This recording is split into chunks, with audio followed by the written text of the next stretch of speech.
Welcome to Money, Manifestation, and Business, the podcast that shows you how to use your energy, intention, and consciousness to reprogram your money mindset, unleash a new level of possibility, and create a life and business that lights you up. I'm your host, Jamie Berman, and I invite you to join me each week for a dose of inspiration, coaching, and teachings to help you rewrite your money story, create abundance on your terms, and grow your business in a way that's fully aligned for you. This is going to be so much fun. Let's dive in. Hi, my love. Before we dive into this week's podcast episode, I want to tell you about a super fun, juicy prize giveaway that I am offering to podcast listeners only. Yes, that's you. You can submit to win one of the awesome prizes that I am going to be giving away very soon. So let me tell you about it.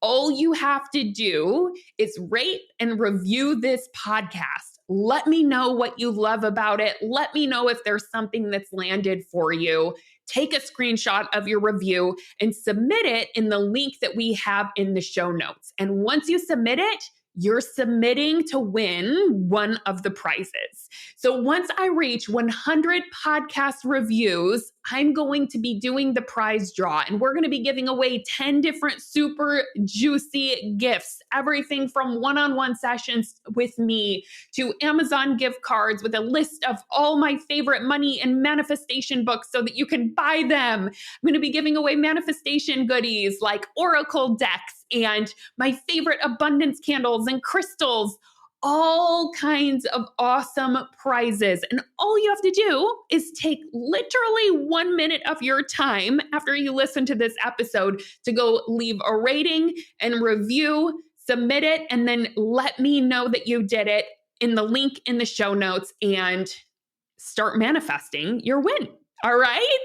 Thank you so much. This really helps expose the podcast, and it really is my mission to get this heard by as many people that need it. So I super appreciate you. Now on to the episode.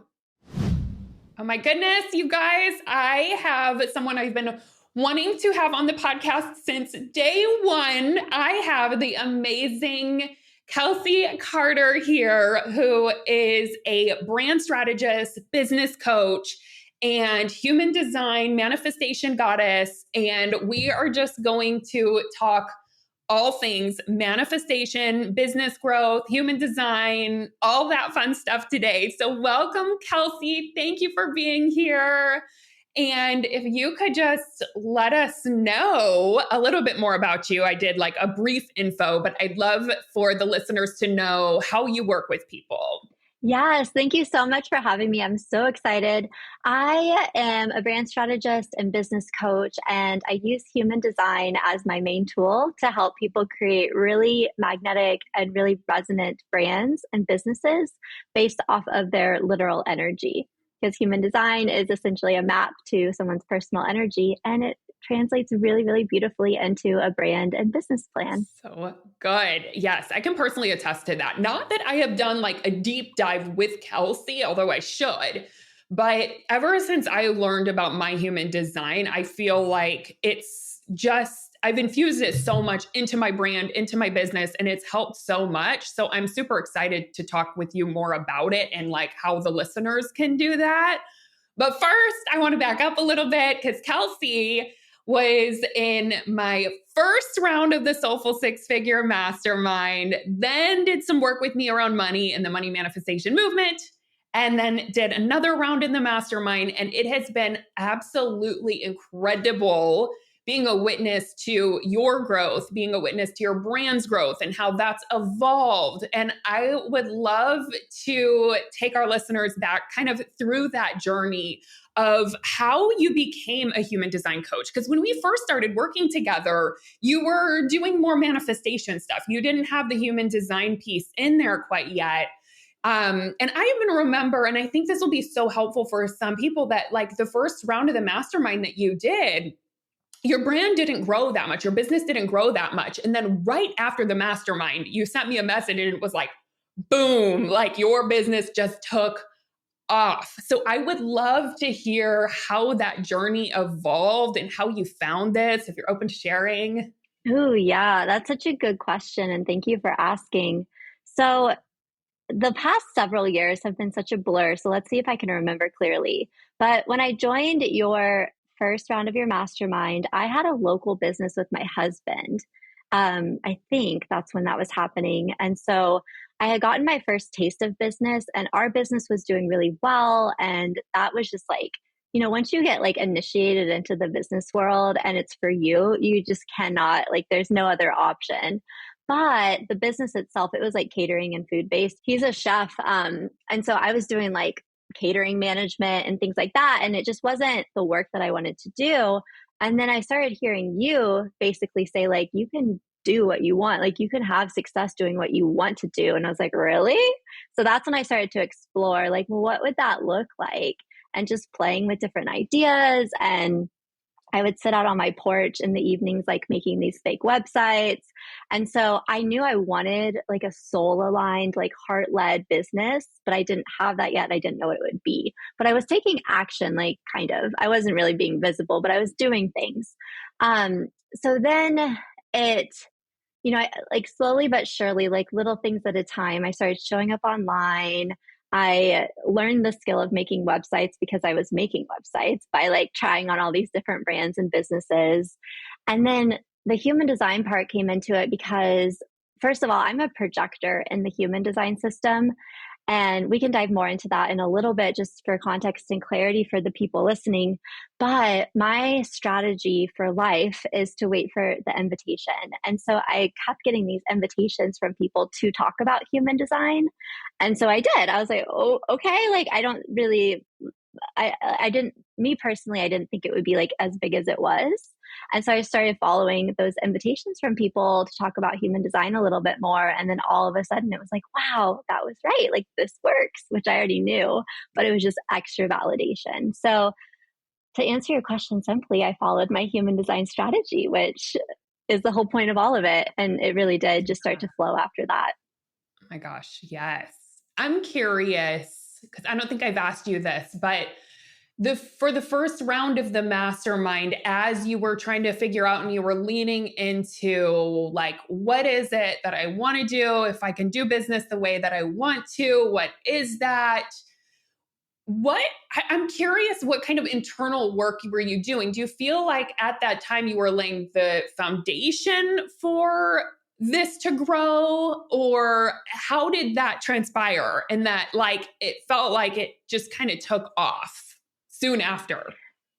Yeah, great question. I would say the work that I was really doing, it definitely was the groundwork, the internal work, and it was actually working on believing that manifestation was real, that I could actually create something from manifestation, because there is such a skeptical part of my brain that didn't believe it and that was scared to go all in on something that might not even be real. So that was like the work that really allowed it to take off, was just believing in the manifestation process in the first place. Yes. And now you are a wholehearted believer, right? I mean, only because I see you manifesting left and right. Yes, the sky could open up and this big talking head could tell me manifestation is not real and I wouldn't believe it. Like, there is nothing in this life that will ever convince me that it's not real. Yes. Oh my gosh. So good. And actually, I think that is a thought and a belief that we really do need to lean into and step into, even the possibility of it being real in order for us to go all in on it. Right.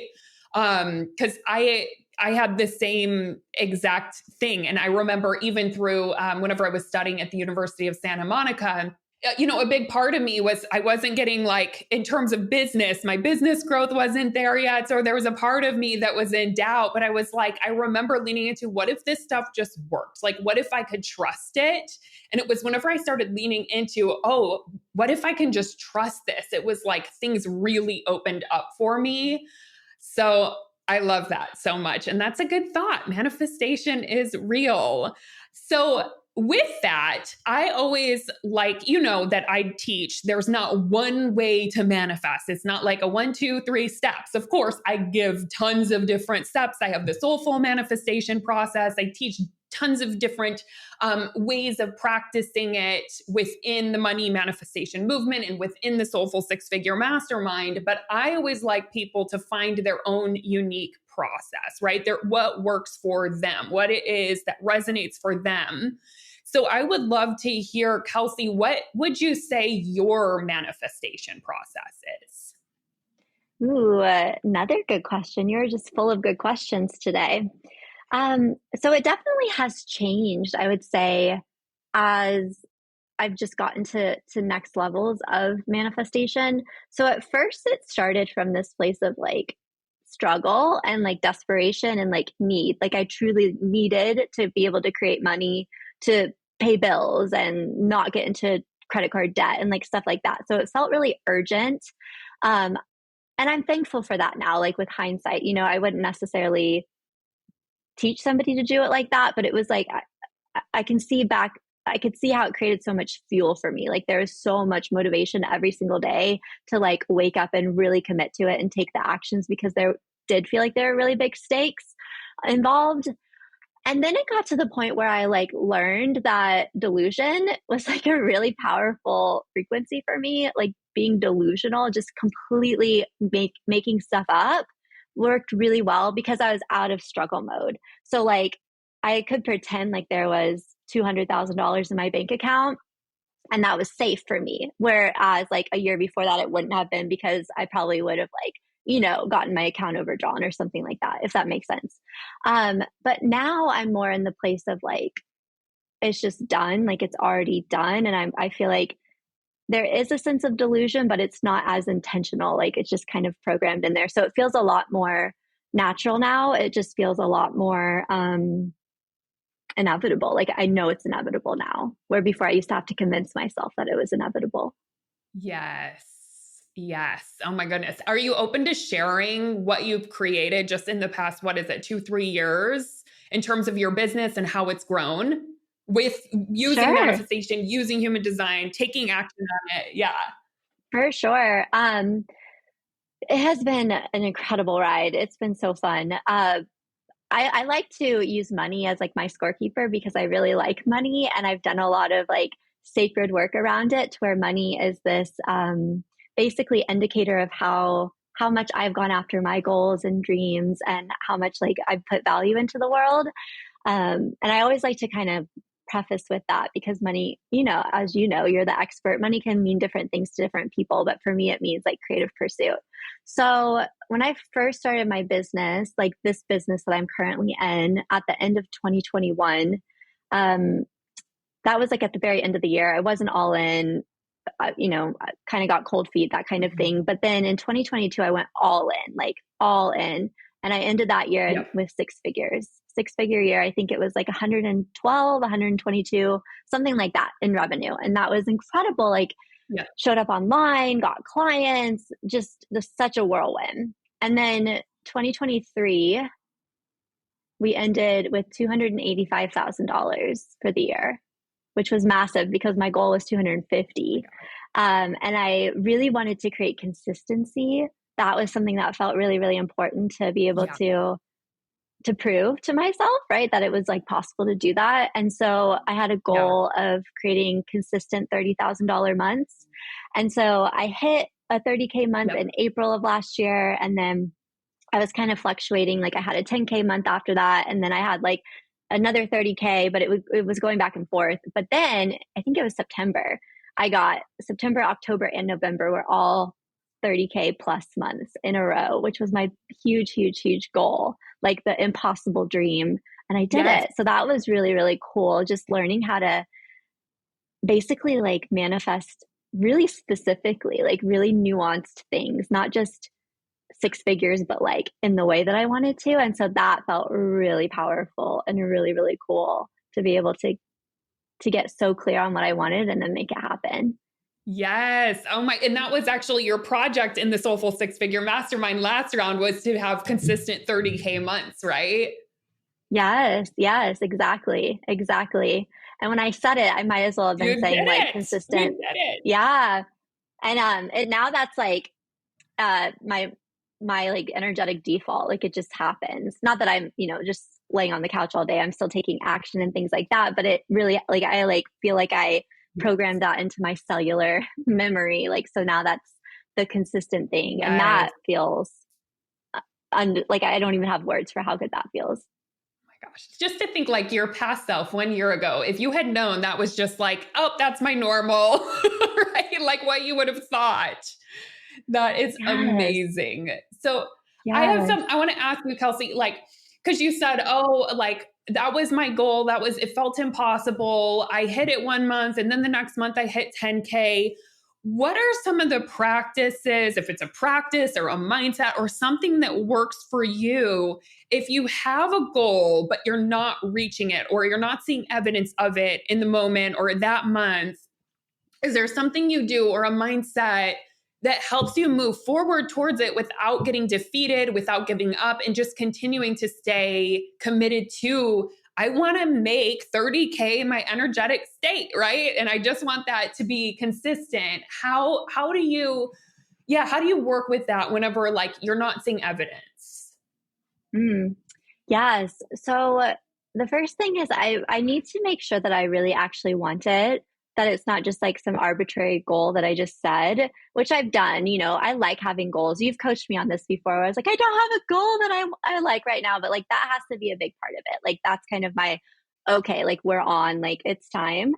And then after that, I've tried like with different actual practices and routines and things like that. And I can't keep up with like the doing part. So what I started to do is I realized, wait, like if I'm just driving in the car, I can think about my goal, like I can align to it. So I guess alignment, like consistent 24/7 alignment is the thing for me that I have to like do in order to bring it in. So what I mean by that is like continually thinking about, oh my gosh, like I did it, I hit it. Like, so whatever that feels like, finding out that it happened, or, you know, just going forward in time into that place, but doing it consistently. So like I'll sit down on the floor in the morning for 2 minutes and like get myself intentionally into that alignment space. But then it's like constantly, that's all I think about, or I try. Like it's just constantly reminding myself, like, wait, what am I thinking about right now? What am I visualizing? What am I feeling? And so I've learned how to do it where it's like this moving practice just all day long. Not to say that I'm perfect with it or anything like that. Like I definitely will realize, wait, I feel out of alignment. But what I like to do with like feeling a feeling for 2 minutes in the morning, and then I try to do it in the evening as well, is it like starts to create this default feeling in my body. So then I'll notice if I'm feeling like doubtful or if I'm feeling like hopeless, because I'm like, this feels awful. And it's like this really, it basically feels like I exercised this emotion. And so when a different emotion shows up, I'm like, wait, that feels weird. I feel weird. What's going on? And I'm like, oh, I'm out of alignment with my goal. So that's kind of Yes. my process, I guess.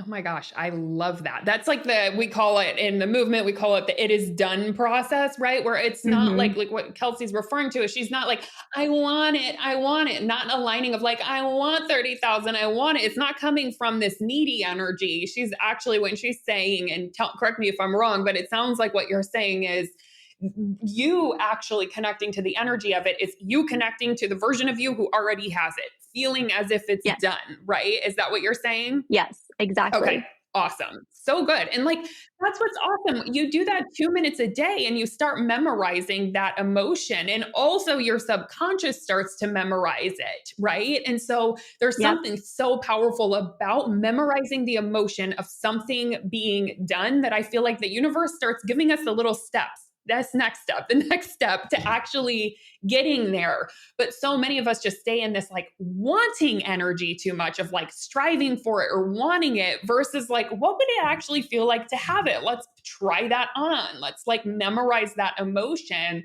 And like you said, Kelsey, then you know when you're out of alignment.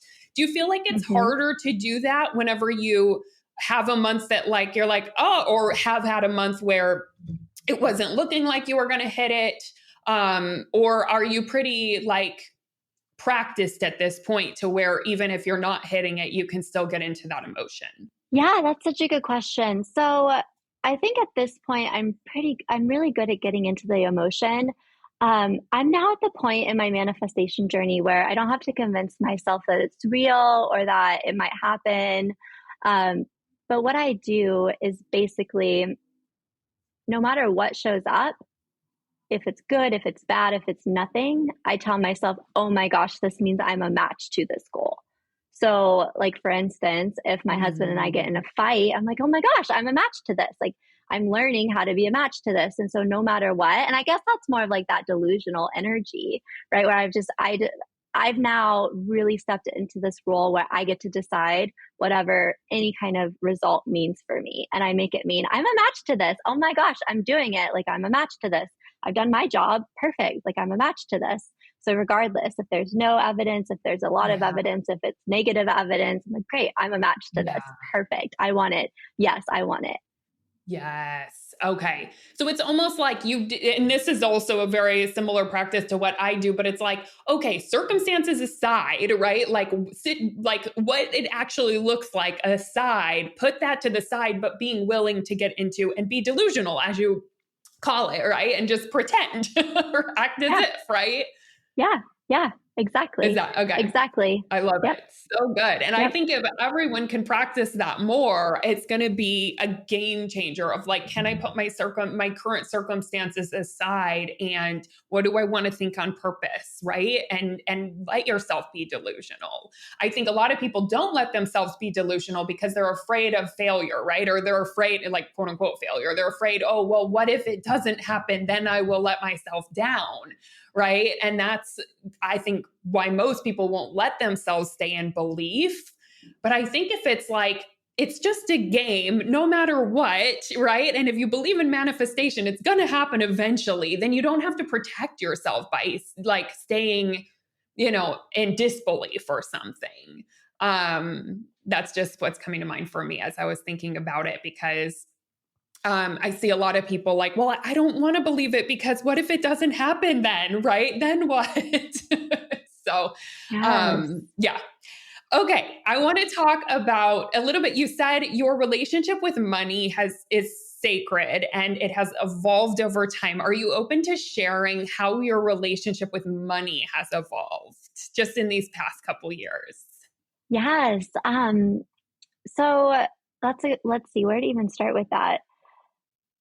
I think the first thing was realizing that I am in control of money. Money's not in control of me or something else. Like it's not just this happenstance, like, oh, hopefully I'll get lucky and like get some money or like that kind of thing. It's like, okay, if I decide I want to create this, I can.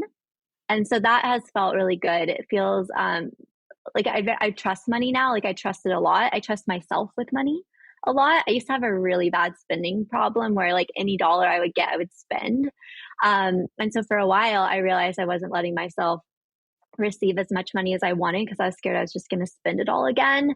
And so I trust myself with it now. And I also trust money to stay with me, even if I get to a point where I'm like, oh, I feel like I spent too much. It just comes right back. And maybe not like the second after I spend it, but like it replenishes itself. And so I believe money wants to be with me. I believe um, money is a tool, which I know like my husband gets triggered when I say that. Not anymore, really, but like we've worked through it. But it truly is. It's a tool and you can use it for whatever you want. And so a lot of that came, like a lot of the work came with me believing that I was a really good person and like I have a good heart. And like if I have a lot of money, like I'm going to use it for really good things. So it was a lot of like worthiness work for sure. A lot of safety work, like nervous system regulation. When I think of money, I feel the feeling of stability. And so, especially like with things like the economy and things like that, I just don't even, it doesn't determine how I feel about money or how I believe money is going to interact with me. So I would just say like it feels very Yeah. solid and it feels very long lasting, like our relationship, me and money. Yeah. Did you have to put a lot of inner work into that? Or even outer work? Are there things that you also did in terms of like looking at your money and stuff like that? Yes, the inner work was definitely the big part. And I remember so vividly, I remember where I was standing in my house when I realized like I had hit the tipping point where it felt like I was doing a ton of work and there weren't that many results and it was a struggle and it was hard, but like I kept going. And then all of a sudden it felt like the bucket like tipped over and it was just pouring out. And finally I was like, oh my gosh, I'm here. Like I can see the results. Like it's coming, like it's pouring in. And so that was really, really special and really validating. But yeah, like in terms of the outer work, really becoming the person, and this is still a work in progress. Like I just today set up accounting software because I was doing my money accounting stuff for my business, like with a spreadsheet. So it's like taking steps every day where it's like, okay, like my money, like I want it to be organized. I want to have like clear bookkeeping so I could pay taxes because I can pay taxes, like, and I want to. So it's all of that stuff. So yeah, looking at it or just like putting it out all out in the open, or like with the credit card debt thing, I kept paying off my credit card debt and then it would come right back. And so I realized, oh, I need to like become a match to having no credit card debt and not be scared to spend cash, and like kind of tracing down or tracing back to where things were happening, where I did have an external result that felt weird, and then seeing like where in me that like was being created from. And so like end of last year, mid last year, I paid off all my credit card debt and it stayed gone. But like before it was this weird cycle. So yeah, it's definitely like mainly the inner work, but the outer work has been fun too. I love that. I love that. Is there, within the work that we've done within either the mastermind or the money manifestation movement, is there a practice within there that's been helpful or that you've leaned into around the inner work piece? Yes. I think you touched on it really nicely earlier with the it is done practice. Like that has been everything. Like it's done. Like there's no reason to question it or to doubt it or to dig it up or to get grumpy about it. Like it's done. And so that just deciding like it's done, it's done, it's done. Like there's no way else it could work out was really, really expansive for me. I love that. That's like your manifestation practice. So that's awesome. I love it. Yeah. And Yeah. I'd love to hear how you bring human design into all of this and into manifestation. I'd love to hear about your human design and how you personally do that in your business. And then if you're open to sharing, because you are, if anyone wants to know about human design, first of all, go to Kelsey. Or if you're in the money manifestation movement, Kelsey did a whole workshop on human design and how to use human design to make money. So if you're in there, go watch it. It's under the workshop replays. But Kelsey, are you open to sharing like how you as a projector have used human design and mixed that with either manifestation or with the way that you've built your business that's been helpful? Yes, that's a great question. So I think my current favorite way to use it is basically when we look at a human design chart. So for anyone that has never seen a human design chart before, it looks so weird when you first look at it. You're like, what am I looking at? But basically it's called a body graph and it kind of resembles a human body. And when you look at it, you'll see these 9 different shapes on it. And these shapes are called centers. And the centers give us insight into basically like these different parts of the human experience. So fear, feelings, worthiness, like our thought process. And so when you can look at your human design chart and understand what your centers mean, because some of the shapes are colored in, some of them are white on the chart, and that's going to change for each person. But basically, it's a map to your limiting beliefs. And so that's how I like to use it for money is like, okay, so let's see, my heart center is wide open.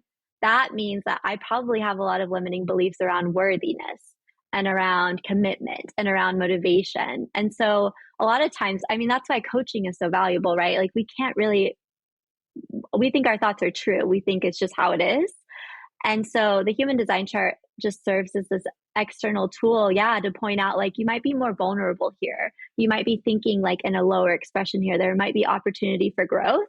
And it really gives like really specific arrows basically pointing to like, you probably have a limiting belief around this. Like this is something to dig into. So that's how I like to use it with money and with manifestation. Like for example, with my chart, I have an undefined sacral center, which means that I had limiting beliefs thinking that I could take action and create all of the money that I wanted, right? Like hustle my way to success.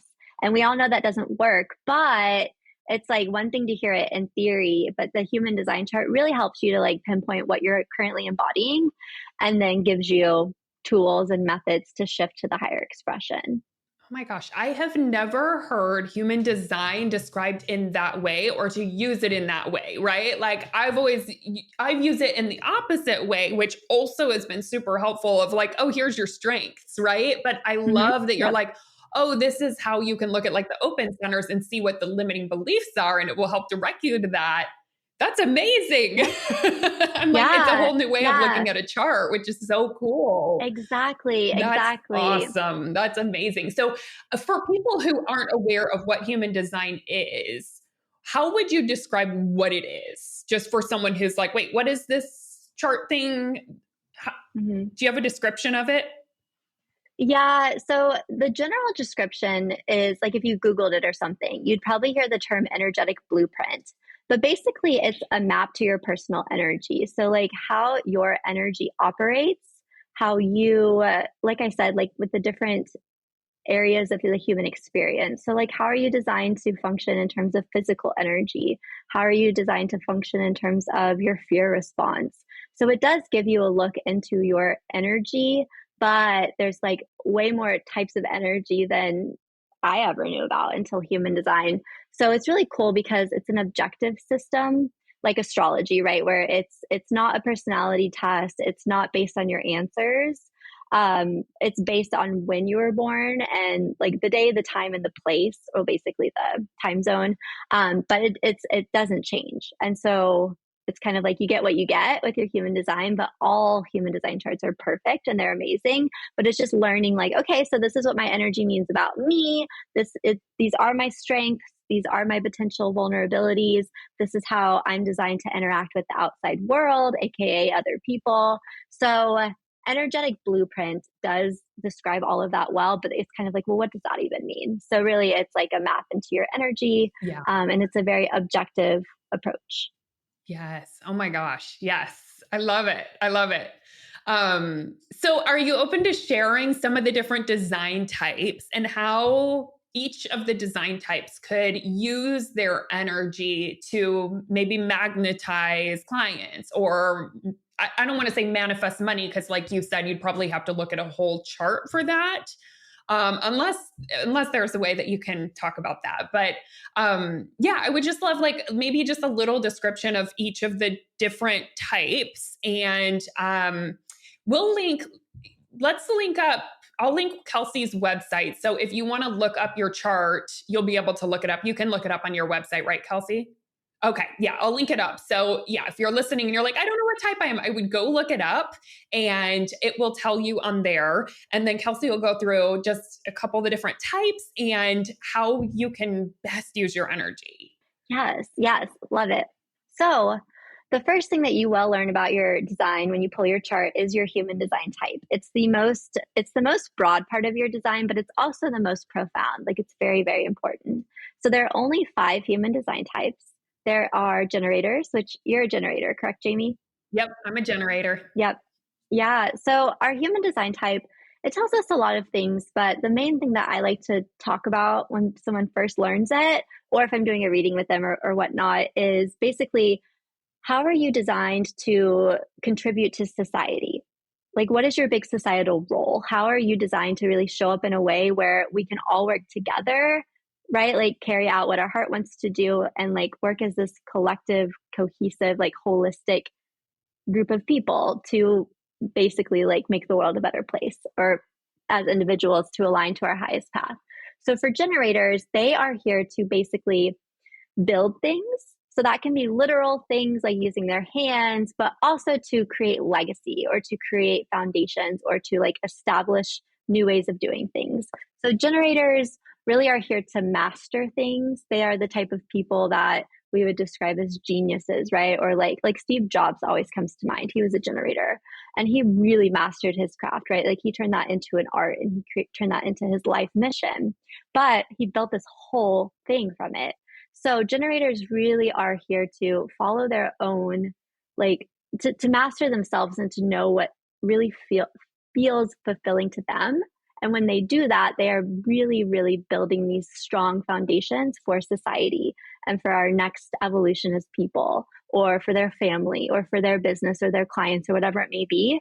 So they really are here to add something new to the world, if that makes sense. Do you resonate with that as a generator? Totally resonate. 100%. Yeah. Yeah.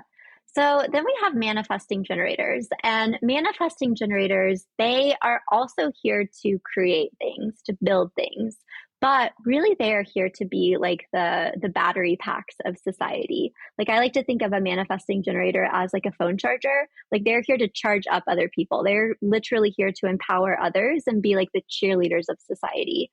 So manifesting generators are able to tap into that natural ability of theirs when they follow their bliss. So when they get really excited about something and when they get really obsessed about something, that's when that energy and that enthusiasm is contagious to others. And so, like I have a private client that I love dearly, and she's a manifesting generator, and she's so good at human design. And after I get off a call with her, I'm like, oh my gosh, I want to go dive into human design. Like it's really contagious, but it's important for manifesting generators to follow their bliss, because they are not designed to do work or to follow a path that feels blah to them, because they're not here for that. But when they are like really, I always tell manifesting generators to be selfish, like be selfish and do whatever you want to do. Because when you're doing what you want to do, the whole world benefits from that. And generally speaking, manifesting generators have a lot of different interests. I like to call them Renaissance souls. And that's one of those things with human design. When they learn that, they're like, oh, I feel so seen. I feel so validated. So like in business, manifesting generators probably don't want a niche. You know, they probably have like a lot of different brands going on, but they're built for that. They can sustain that. That's healthy for them. So I always love to see a manifesting generator learn about their design and basically throw some of the rules out the window because it doesn't work for them. And then next we have, so the generators and the manifesting generators make up about 70% of society. So it's the majority of the population. So, you know, that's kind of, we talk about the word conditioning a lot in human design, which basically means limiting beliefs, right? Aligning to other people's ways of thinking and that kind of thing. So most of the conditioning that we see in society and like the way that the workplace is built, the way that the school system is built and that kind of thing is based off of like generator and manifesting generator energy, which isn't a bad thing. It just means if you're not one of those two types, you have to kind of learn what works for you and decondition from those set in place systems. So next is the projector. The projector is about 21% of the population, and they are here to really see things in a perspective that other people cannot. And they're here to use that gift of sight to then guide energy. So they do really well as teachers or directors or guides or mentors. But, you know, projectors, they can work and they do enjoy working for sure. But their gift is more about how they see things and about their perspective, because you can think of the projectors as sitting like above the rest of the people, right? They can just see things differently. They can say, don't go over there, you're about to walk off a cliff. Whereas someone on the ground level, like surface level, couldn't see that. So projectors they need to be invited, meaning someone needs to recognize them and say, hey, I feel like you might have a valuable opinion. Do you mind sharing this? Because projectors' opinions are often very different than other people's because of that gift of sight. So, you know, they come off as like very wise souls, or if they're not invited and they share their opinion, like it's not well received, and then they get bitter about it. And so projectors are another one of the 5 types where when they learn about their design and like it kind of all clicks into place and they're like, oh, I get it. So that's another like really validating thing to watch, is when a projector starts to learn, okay, these are my gifts. I'm going to wait for the invitation and like learn how to hold back their unsolicited advice. That's always funny and important. So after that, we have the manifester. So manifestors are, I think, like 9% of the population, 9-10%. And they are here to initiate other people into action. So manifestors are very interesting. They get these creative urges from the universe. So basically, like they're directly connected to the cosmos, and they get these urges where they just have to do something. They have to like start a new project or start a new business or basically like birth something creative into the world and initiate others to start that like new system or new belief system or new whatever it is. And they're the only type that functions like that. The rest of us have to wait for something outside of us to happen. The manifestors are here to start the action, to initiate things. So they're like the trailblazers, the revolutionaries. They're here to really get the ball literally rolling. And then lastly, we have the reflectors. So reflectors are about 1% of the population. And they are essentially here to be the mirrors of society, just like their name sounds. So they're here to tell us how we're doing. They're here to basically be the critics or, tell us like, good job, you're like, you're doing great, keep going in that direction, or be like, we could do better. We could do better. So they're here to really basically just give us like the truth, tell us the truth, help us to see the truth, and help us to process the truth, and then to reroute if needed or to keep going in that same direction we're going. I love that. Such a good description of each of those. It's so awesome. So y'all, if you don't know your human design, you have to look it up and just like see if you resonate with what Kelsey said.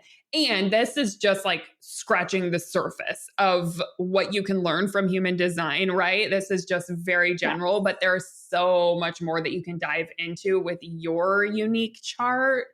So yeah, Kelsey, I'm curious, like if people want to do a deeper dive, how can they find out more? Do you have options of working with you?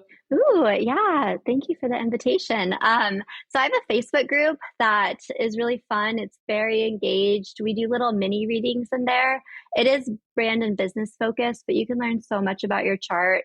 So if you want to get like specific feedback on what all of the different little nuances mean, my Facebook group is a great, fun place to join. And then it really depends too, like on people's learning style, which of course we can find in the chart as well. But there's lots of podcasts out there. There's lots of YouTube channels out there that talk about like the foundations of the human design system. So if you like to learn, that's where I would recommend is just going to YouTube because you'll find a lot of good guidance there. I have some containers, some courses that teach you how to use your human design in your business and your brand. So my website has all of those on there, but I have one called Spellbound, and it's basically about how to become like a walking magnet for your dream clients using your human design and your brand archetype.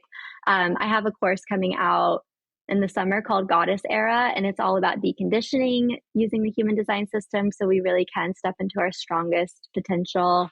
But there's lots of different routes to take. So, anyone that does feel intrigued by it, I would say listen to what feels right for you if you just want to learn and like absorb it all, or if you're ready to start like taking action. We use the term embody in human design a lot, which basically means taking the stuff from theory, like understanding it intellectually and actually living it. So like waiting for an invitation or initiating if you're a manifestor or whatever. But yeah, anyone that's listening that feels intrigued, like follow what feels right. And it's an incredible journey for sure. For sure. I know. And I love what you said in that so many designs you like, oh, it feels like relief once you learn it because you're like, oh, that makes sense. This is why this works for me. And this is why I've been trying to do this for so long and it hasn't been working. That's at least been my experience. And I'm a generator, which, is the most common human design type. But even learning it for me, I was like, oh, it's kind of like reflecting. For me, it's been reflecting a lot of things that I already kind of know about myself, but it's like, oh, I can fully accept it. It makes sense. I understand why now.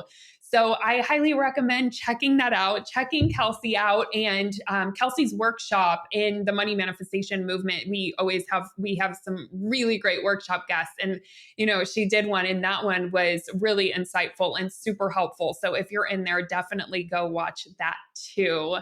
But Kelsey, oh my gosh, thank you for being here. Thank you for sharing your journey, and congratulations on all your success. It's been absolutely amazing witnessing your journey and watching you step into this it is done energy and really trusting manifestation. And I think that's made such a difference, right? Because as you've trusted it, it's like it's just you're able to step more fully into it. And yeah, Kelsey's just, her business has taken off, her brand has taken off. I love seeing what you're doing with the world. So thank you for coming and sharing with all of us. Oh, thank you so much for having me. And also thank you for all those years ago, really introducing me into manifestation and starting all of this for me. Your guidance has been just invaluable in this whole journey. So thank you so much. Thank you, Kelsey. Hey, thanks for listening. I hope this episode is something that you'll be able to add to your manifestation toolbox to come back to when you need a little extra motivation. If you like what you've heard today and want to take it deeper, you've got to come check out my signature coaching program, the Money Manifestation Movement. It's the place where you'll not only learn manifestation, but you'll begin to live it alongside me and an amazing community of like-minded entrepreneurs doing this work together. Head on over to jamieberman.com to learn more.